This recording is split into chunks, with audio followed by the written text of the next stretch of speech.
आओ बच्चों, आज हम क्लास 10th की वर्कशीट नंबर 6 करेंगे, जिसका नाम है परमाणु क्रमांक, द्रव्यमान संख्या एवं समस्थानिक। ये सारे के सारे टॉपिक आप 9th क्लास में पढ़ चुके हैं और 10th में पढ़ाने का पर्पज़ ये है कि आप बच्चों को थोड़ा सा उसके साथ लिंक करके 10th क्लास की साइंस को आगे लेके जाया जाए, ताकि आपको कोई प्रॉब्लम ना आए और आप उसको ध्यान से करते चले जाएंगे। तो ये मैं आपको करने से पहले बता दूं कि दोनों मीडियम में वर्कशीट हैं, हिंदी भी और इंग्लिश भी। पहले हम हिंदी मीडियम स्टूडेंट्स के लिए करेंगे, फिर इंग्लिश मीडियम के लिए। तो आइए करते हैं। आपने जैसे पढ़ा कि इलेक्ट्रॉन, प्रोटॉन, न्यूट्रॉन होते हैं, ये अपरमाणुक हैं एटम के अंदर। तो क्या इनके बीच में कोई संबंध है, इलेक्ट्रॉन, प्रोटॉन, न्यूट्रॉनों के बीच में? तो सबसे पहले संबंध जानने के लिए हम परमाणु क्रमांक या परमाणु संख्या के बारे में बात करते हैं। जैसे कोई X एलिमेंट है, परमाणु संख्या Z है और ऊपर परमाणु द्रव्यमान है।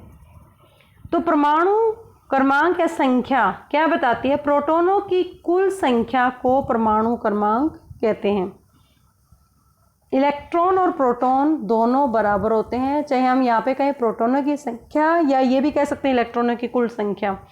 तो इलेक्ट्रॉन प्रोटॉन दोनों है, क्योंकि एक के ऊपर नेगेटिव पॉजिटिव बैलेंस करके चलता है एटम। दूसरा, परमाणु संख्या का प्रतीक Z है और प्रत्येक परमाणु का परमाणु क्रमांक भिन्न होता है। जैसे हमने 20 परमाणु देखे पीछे वाली वर्कशीट में, आपने 5 वर्कशीट में, कि 20 तत्व हैं, उनकी इलेक्ट्रॉनिक विन्यास अलग अलग है, क्योंकि उनमें इलेक्ट्रॉन अलग अलग हैं और इलेक्ट्रॉन अलग होंगे तो परमाणु क्रमांक भी अलग होगा। परमाणु क्रमांक क्या होता है? प्रोटॉनों की संख्या या इलेक्ट्रॉनों की संख्या, जो मैंने अभी बताया। और प्रत्येक परमाणु में इलेक्ट्रॉनों और प्रोटॉनों की संख्या हमेशा समान होती है, बराबर होती है। उदाहरण के तौर पे इसको देखते हैं। सबसे पहले अगर हम सोडियम की परमाणु संख्या लें, सोडियम का सिंबल होता है Na, इसकी परमाणु संख्या है 11। Z की जगह अब हमने 11 लिख दिए। इसका मतलब 11 इसमें प्रोटॉन है और 11 ही इलेक्ट्रॉन है। इसी तरह से मैग्नीशियम का देखें हम, मैग्नीशियम में 12 है इसका एटॉमिक नंबर, परमाणु क्रमांक। तो इलेक्ट्रॉन भी 12 है और प्रोटॉन भी 12 है। तो इस तरीके से आप अलग अलग परमाणुओं की संख्या पता लगा सकते हैं और इसमें हम इलेक्ट्रॉन, प्रोटॉन भी फाइंड आउट कर सकते हैं। उसके बाद आता है परमाणु द्रव्यमान संख्या या द्रव्यमान भार आएगा यहाँ पे। द्रव्यमान संख्या या परमाणु भार या परमाणु द्रव्यमान संख्या भी कहेंगे इसको, हम कह सकते हैं। उसके बाद आता है परमाणु में प्रोटॉनों और न्यूट्रॉनों की कुल संख्या का योग ही द्रव्यमान संख्या या परमाणु भार कहलाता है। जैसे कोई भी एटम होता है, उसमें प्रोटॉन और न्यूट्रॉन अंदर होते हैं और बाहर इलेक्ट्रॉन घूमते रहते हैं। जैसे 2 इलेक्ट्रॉन है, इलेक्ट्रॉन मूव कर रहे हैं। अगर ये 2 इलेक्ट्रॉन हो तो प्रोटॉन भी 2 हैं, लेकिन न्यूट्रॉन जरूरी नहीं 2 हो, 1 भी हो सकता है, 3 भी हो सकते हैं, और डिफर हो सकता है। लेकिन इन दोनों का सम ही परमाणु संख्या द्रव्यमान संख्या कहलाती है। और ये प्रतीक, जैसे मैंने X एलिमेंट लिया था, Z बताता है परमाणु संख्या और A बताता है द्रव्यमान संख्या, परमाणु भार जिसको हम कह सकते हैं। और A वैल्यू किसके बराबर है? P जमा N। प्रोटॉनों और न्यूट्रॉनों की संख्या ही A है, द्रव्यमान संख्या है। इसलिए किसी भी परमाणु के प्रतीक को लिखना हो तो आपको Z एक परमाणु क्रमांक है, A परमाणु द्रव्यमान संख्या है और X कोई एलिमेंट है।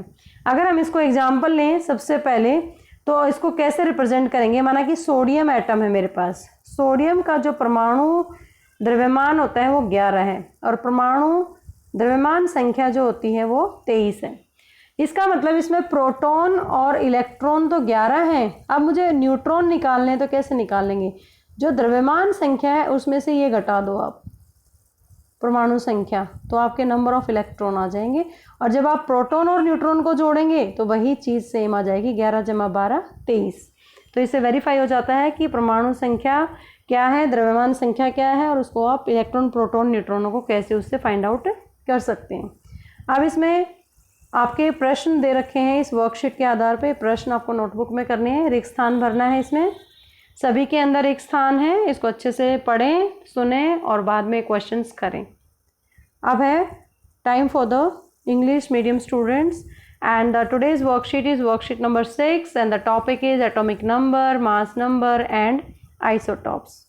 इसको स्टार्ट करने से पहले मैं थोड़ा सा हिंदी मीडियम स्टूडेंट्स के लिए एक टॉपिक और बता देती हूँ, समस्थानिक क्या है। अगर हम समस्थानिक के किसी एक तत्व के परमाणुओं के रूप में परिभाषित किया जाए तो परमाणु संख्या समान होती है और द्रव्यमान संख्या अलग होती है। जैसे हाइड्रोजन के 3 समस्थानिक हैं, 1H1, 1H2, 1H3। Hydronium, protium, deuterium, tritium, 3 नाम है। हाइड्रोजन के 3 रूप हैं, जिसमें आप देखेंगे जो परमाणु संख्या है वो एक है सभी की, लेकिन उनका जो भार है, द्रव्यमान संख्या, वो अलग अलग है, इसलिए उनको समस्थानिक कहते हैं। अब समस्थानिक के उपयोग कहाँ पे किए जाते हैं? समस्थानिकों का उपयोग परमाणु रिएक्टर्स में किया जाता है। कोबाल्ट के जो समस्थानिक होते हैं वो कैंसर के उपचार में किए जाते हैं, और जो आयोडीन के समस्थानिक होते हैं वो जो घेंगा रोग होता है गले में, उसके उपचार के लिए किया जाता है। तो इस सब पूरी वर्कशीट को पढ़ने के बाद ये क्वेश्चंस आप अपनी नोटबुक में करेंगे। Now let's begin the worksheet for the English medium student, and today's topic is atomic number, mass number and isotopes. You have studied about electron, protons and the neutron properties, and there is some significance relation between these subatomic particles. Now first of all we will study about the atomic number. Atomic number means the number of electrons or number of protons present in the atom, inside the atom, or revolve around the different shells. That is called atomic number. If I have an element X, then its atomic number is represented by Z and the mass number is represented by A. So atomic number is represented by Z, and every atom has a unique atomic number that you have seen in the previous worksheet. Then there are 20 elements. If hydrogen has 1 electron, so its atomic number Z value is 1. Helium has 2, then its value is 2. Magnesium is 12, so its atomic number is 12. So 20 elements are the different atomic number, and atomic number is equal to number of protons in the atom as well as number of electrons in the atom. Every atom has same number of electrons and protons. It means atomic number shows that electrons protons value is same. For example, if I take the example of the sodium atomic number is 11, number of electrons are 11, so number of protons are also 11. So this is the atomic number and the values of electrons and protons. Now what is the mass number? Mass number is represented by A, that I have told you earlier. Z is atomic number and A is mass number, and mass number is represented by A. Mass number equals to number of protons and electron inside the nucleus. It means protons and neutron will combined together, they form mass number, and electron shows atomic number. So how the atom can be represented? It is in this form. We can represent, for example, sodium. Sodium atomic number is 11 and its mass number is 23. So you can find out the electrons and protons are 11, and then if you have to find out the neutrons, then 23 minus 11, that is 12. And if we combine proton and neutron together, then we will get the mass number again. So same value we will get. Now next topic is isotopes. Isotopes are defined as the atoms of same element having same atomic number but different mass number. For example, hydrogen isotopes. Hydrogen exists in 3 forms: 1H1, 1H2 or 1H3.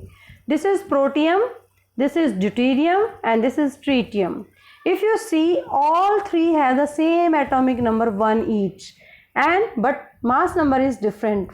Protium has mass number 1, deuterium 2, and tritium is 3. So these are the isotopes of hydrogen. Chlorine has also 2 isotopes, 1735, this one and this one. Carbon has 2 isotopes, mass number 12 and 14, and atomic number is 6. Now where these isotopes are used in our life?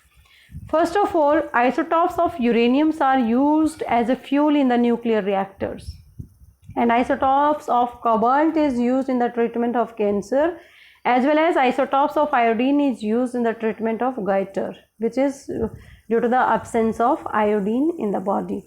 Now on the basis of the above worksheet, do some practice questions. First of all, fill in the blanks, and all the questions are fill in the blanks, and so I think you understand the concept of atomic number, mass number and the isotopes in detail. Thank you so much. Keep watching Super.